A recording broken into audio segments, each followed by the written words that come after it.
Ciao a tutti, bentornati allo Scrigno del Calcio e bentornati alla rubrica Sfogliando gli album. E questa è una richiesta che mi avete fatto voi durante la penultima puntata di questa rubrica, perché qualcuno di voi ha chiesto di vedere l'album della stagione 77-78, ovvero del primo anno in assoluto del Pescara in Serie A. Ed ecco qui puntualmente l'album del 77-78. Io vi avevo detto che avremmo iniziato a parlare degli anni 80, degli album degli anni 80, ma siccome c'è stata fatta questa richiesta, io vi porto questa edizione 77-78, dove possiamo vedere la copertina con anche...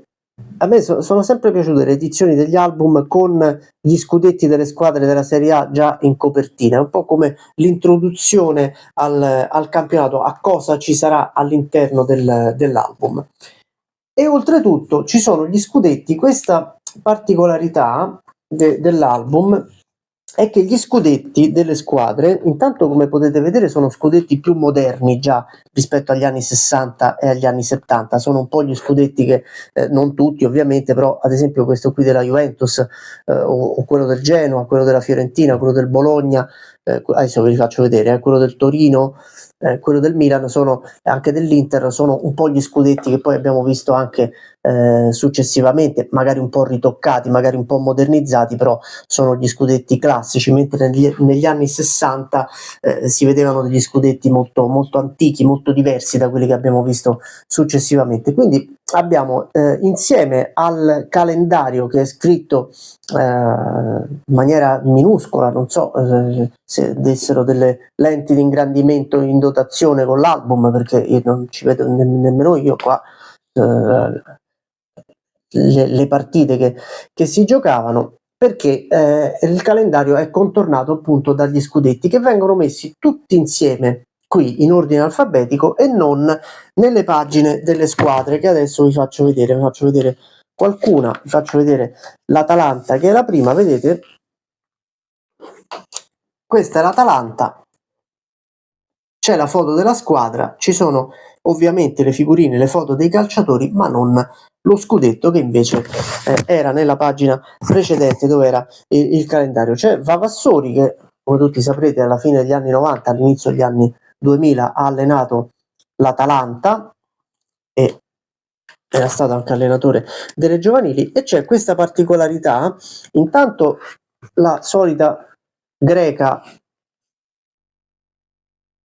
che era parte dell'album e su cui poi al centro venivano attaccate le figurine, e ci sono queste figurine di forma rotonda, un po' diverse. Siamo passati praticamente dagli ultimi album che abbiamo visto, in cui c'era in alcuni la foto intera e non a mezzo busto dei calciatori. Qui non solo si torna a mezzo busto, ma è anche più piccola rispetto al solito. C'è questa particolarità di di metterle nei cerchi praticamente, e in questi ovali. Anche la squadra, vedete, è in questo ovale, come se non corrispondesse esattamente allo sfondo della figurina. Qui c'è il Bologna. Adesso andiamo rapidamente, vi faccio vedere. Qui c'è la Fiorentina, qui c'è Ennio Pellegrini, classe 1951, quindi anche in questo caso non aveva neanche 30 anni, come vi ho detto del giocatore del Brindisi l'altra volta. Voi ditemi se questo tizio qua poteva avere meno di 30 anni. Io divento matto a guardare queste cose, ma questo qui è un protagonista dei film polizieschi degli anni 70, che aveva 50 anni, che non poteva averne meno di 30. Vabbè. E qui c'è un giovane Giovanni Galli, naturalmente salutiamo l'amico Pellegrini, e vi faccio vedere quello che mi avete chiesto. Tanto vi faccio vedere il Foggia, una delle ultime apparizioni prima del Foggia di Zeman, Foggia 77-78, e vi fa, dove c'è Del Neri, vedete Luigi Del Neri, che è praticamente uguale a come adesso,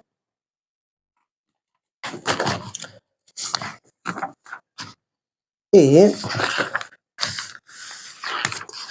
vi faccio vedere il Pescara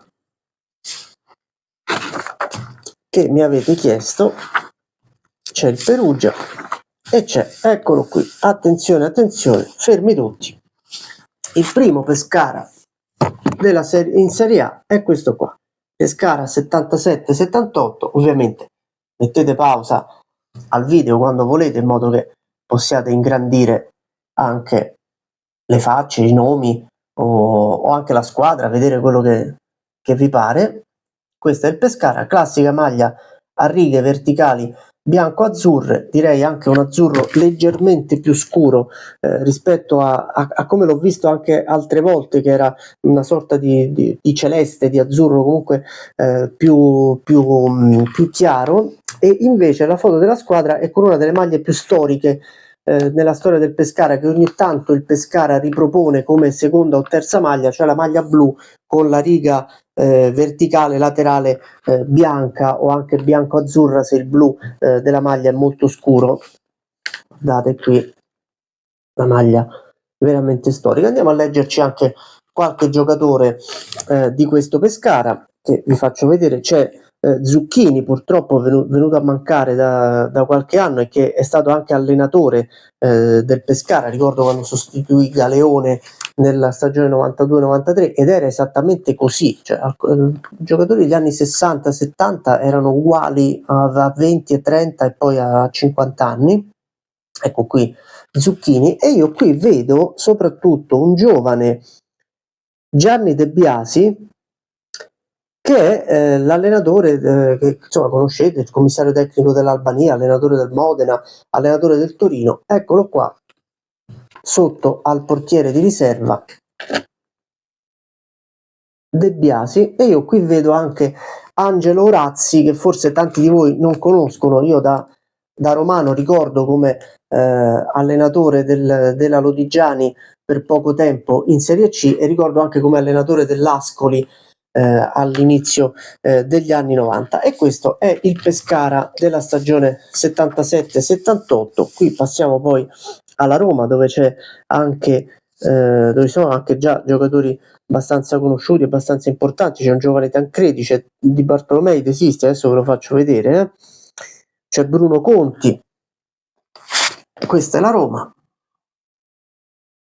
E poi, andando un po' più rapidamente, vi faccio vedere che cosa c'è tra la Serie A e la Serie B. C'è il Club Italia, ci sono tante foto con la preparazione atletica, le passeggiate, gli allenamenti, insomma c'è un po' la vita dei calciatori della nazionale durante i ritiri o comunque durante le preparazioni alle partite. Ricordiamo che la stagione 77-78 porta ai mondiali del 1978 in Argentina. Guardate qui, questo era molto interessante sicuramente per i ragazzi, gli adolescenti dell'epoca, che non potevano vedere spesso ciò che i propri beniamini facevano fuori dal campo. Questa è una cosa che è cambiata enormemente negli ultimi anni, neanche negli ultimissimi, proprio negli ultimissimi anni,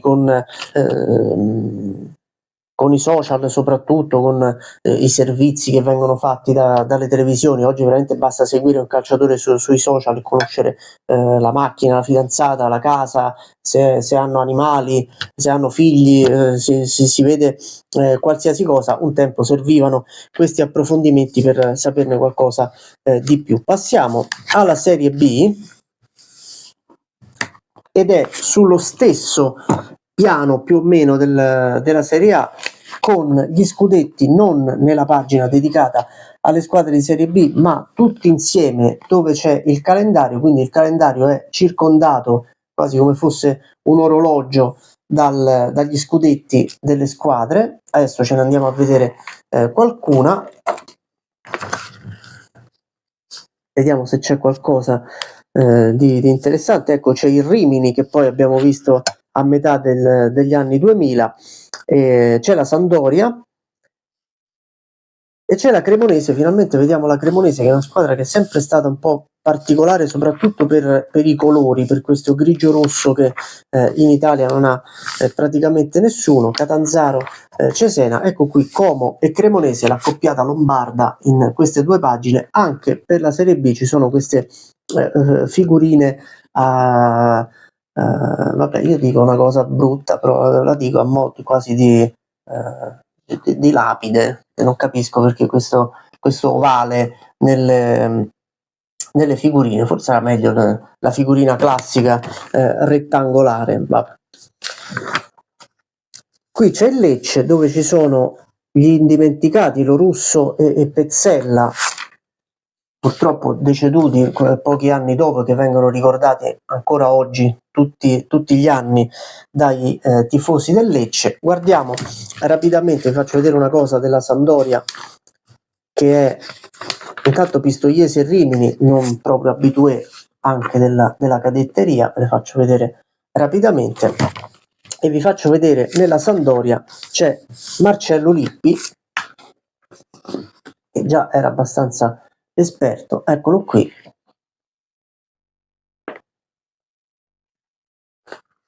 E andiamo a vedere velocemente anche la Serie C. Questo è il girone A della Serie C, dove vedo una squadra che non conosco, che è l'Audace di San Michele Extra, provincia di Verona. Adesso mi vado a studiare che squadra fosse, per capire anche che fine abbia fatto. Eccola qui, il girone A della Serie C1. Fermate il video ovviamente per leggervi tutte le squadre. Questo è il girone B, dove vedo l'Empoli, che quindi era in Serie C, e anche il Parma. Ecco qui il girone B, e chiudiamo con il girone C. Sì, chiudiamo con il girone C, con le squadre del sud. C'è il Crotone, vedo, c'è la Salernitana, c'è la Cavese denominata Pro Cavese, e ci sono le siciliane Ragusa e Siracusa, se non sbaglio, ho letto anche Siracusa e Siracusa, e l'album finisce così, con le società partecipanti alla Serie D, con il calendario che bisognava interpretare. Sembrava una specie di equazione matematica. Ad ogni squadra era indicato un numero romano e c'erano poi gli incastri delle squadre. Anche qui chissà chi è riuscito a capire quale fosse il calendario della Serie D. La rubrica Sfogliando gli album torna la prossima settimana. Inizieremo davvero a parlare degli anni '80. Vediamo con quale album inizieremo a vederli praticamente tutti dall'inizio degli anni '80. Vediamo se portare il 79, 80, 80, 81. Vediamo insomma che cosa fare. Lasciate like, commenti, iscrivetevi al canale, ditemi che cosa vi piace di questa rubrica, se vi piace, quali album volete vedere, che cosa volete vedere, e io torno la prossima settimana con questa rubrica e domani con un altro appuntamento. Ciao a tutti.